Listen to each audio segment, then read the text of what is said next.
Some criminals shock us, some disturb us, and some, like Albert Fish, haunt us forever. A man whose crimes defied comprehension, Albert Fish was not just a serial killer.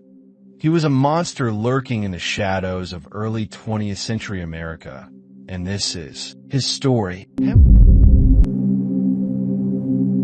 Hamilton Howard Albert Fish was born on May 19, 1870, in Washington, into a family plagued by mental illness. His father, a 75-year-old riverboat captain, died when Albert was just 5 years old. His mother, unable to care for him, placed him in an orphanage where he experienced severe physical abuse, beatings that would later shape his sadistic desires.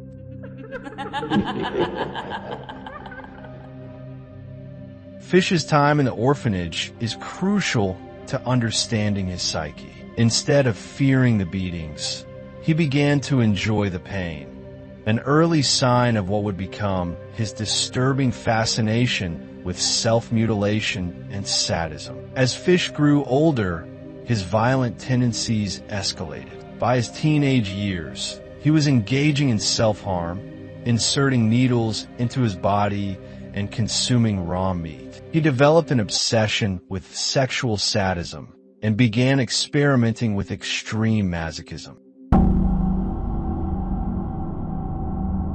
By the early 1900s, Fish had settled in New York City and was preying on young children. Posing as a house painter or a kind grandfather, he lured victims with promises of candy or gifts. Once in his grasp, he subjected them to horrific torture before brutally murdering them. His methods included strangulation, mutilation, and cannibalism. In one case, Fish reportedly used a whip with nails embedded in it. He also confessed to drinking the blood of some of his victims. The brutality of his acts horrified even the most seasoned investigators. Albert Fish's most infamous crime was the abduction and murder of 10-year-old Grace Budd in 1928. Disguised as a kind, elderly man, he convinced her parents to let her accompany him to a supposed birthday party. She was never seen alive again.